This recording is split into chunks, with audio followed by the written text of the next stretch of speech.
Hi guys and welcome back. So our second lesson on factorization here, and we're moving on to grouping. Now just a quick reminder that factorization is the opposite of expanding. We're finding two things, maybe expressions or a term by an expression that multiplies by each other to give back their original expression. So let's get started with grouping. Now in this case here, what do we have? We're going to start with exercise 4.2, which is located on page number 29 of your notes. And with this question here, what do we see? Well, first of all, with grouping questions, you might notice here straight away, a little bit different than what we've seen before. There's 4 terms in a grouping question. Moving over to the far board here, you're going to notice the exact same.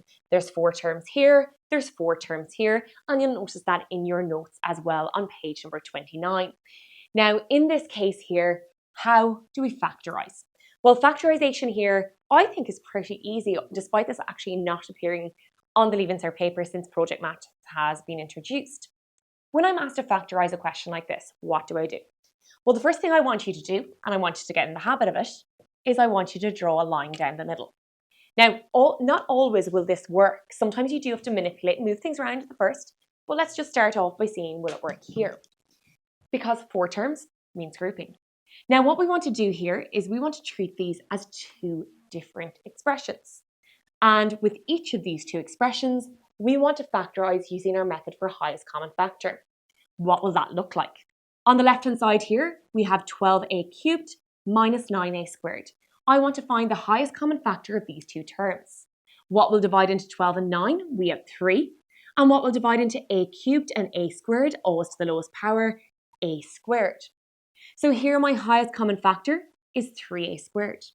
We want to open our bracket just like we did when looking at highest common factor and say to ourselves, 3a squared times what gives me 12a cubed? Well, 3 times 4 will give me 12, and a squared times a will give me a cubed. Next, we have 3a squared times what will give me minus 9a squared? Well, 3 times minus 3 will give me minus 9. And a squared times, well, the minus 3 there, or 3a squared minus 3 will give me my minus 9a squared. Now, we factorize that just like we did with highest common factor, hence me going a little bit faster. So let's now get to the far side. The far side here, you might say, well, Tracy, there's no highest common factor. But there's always a highest common factor. 4 and 3, well, the highest common factor here is going to be 1. 1 will divide into 4 and 3, not a very exciting factor, but it is a factor. A is on the first term, but not on the second, so I can't pull out that variable. So I'm going to open my bracket as per usual and say to myself, 1 times what will give me 4a? Well, 1 times 4a will give me 4a. And 1 times what will give me minus 3? 1 times minus 3 will give me minus 3. Now, once you've got that far, you should spot something that's inside the bracket. What you should notice that inside both of these brackets, you'll see the same. You have 4a minus 3 here and 4a minus 3 here. So what's our final step? Well, what this means is that 3a squared is multiplied by what's in blue, and so is the 1.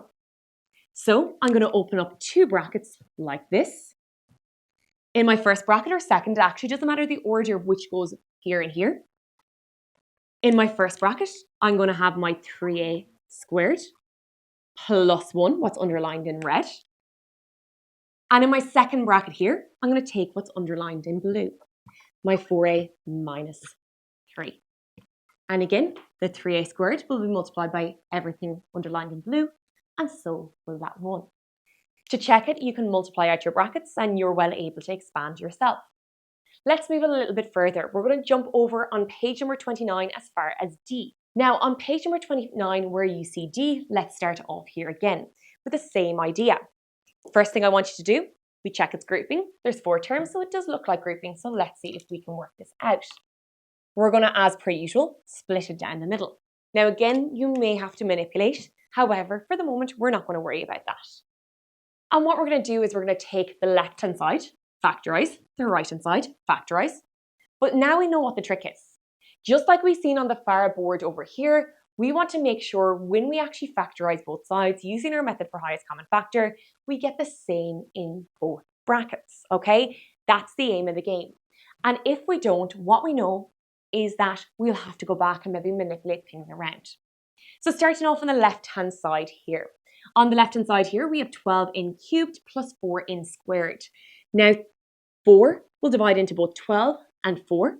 And in cubed and in squared, always to the lowest power, we're going to pull out in squared. 4n squared is my highest common factor here. We're going to open our bracket and we're going to say to ourselves, 4n squared times what gives me 12n cubed times 3n.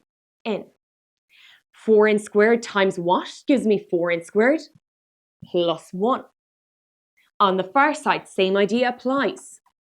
3n plus 1. What can we pull out of both? Well, there's only n with the first term, not with the second. And 3 and 1, highest common factor there is 1. So 1 times what gives me 3n squared? 1 times 3n.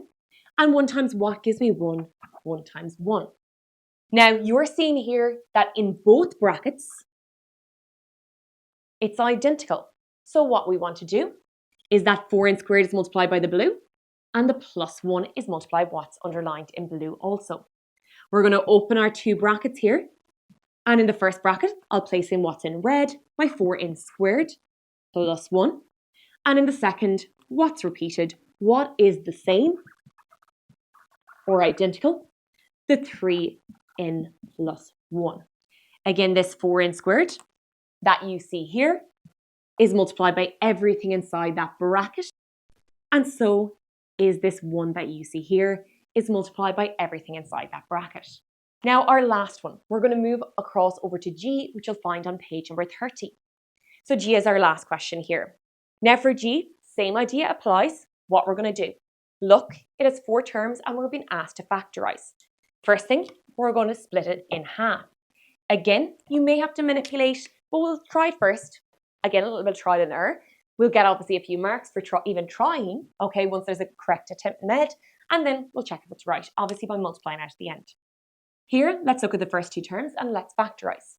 Well, here we have x cubed and minus 2x cubed. There we can pull out 1 if we want. You don't have to. I'm going to pull it out for a second. I'll probably wipe it off. And I have 3 and squared, sorry, not 3. I have x cubed and x squared. Always pull out the variable to the lowest power, so x squared. Again, when the variables are the same. I'm going to open my bracket and I'm going to say to myself, x squared times what will give me x cubed? X squared times x will give me x cubed. 1x squared times what will give me minus 2x squared. Minus 2. Now, I don't particularly like the one there. You can place it there if you like. X squared times x gives me x cubed, and x squared times minus 2 gives me minus x squared. On the far side, again, step by step. Here we have 5x minus 10. I'm going to pull out 5. 5 divided into 5 once and 10 twice. Open my bracket. 5 times what gives me 5x squared? 5 times x. And 5 times minus 2 will give me minus 10. Same idea applies. In both brackets, can we see that they are identical? They are the exact same. So, what we know, open our brackets. X squared plus 5 will sit in my first bracket, and x minus 2 will sit in the second bracket. This x squared, apologies, I forgot my square there when I wrote it down. This x squared will be multiplied by everything inside this second bracket. And this plus 5, just going to move it across because I did actually forget that. This plus 5, or this plus 5, same one, will be multiplied by everything inside this bracket. So we see what we have the same times here. Now to check each of these questions, all you'd have to do is very quickly multiply them out, and I would advise that. Guys, that is our second type of factorization, grouping.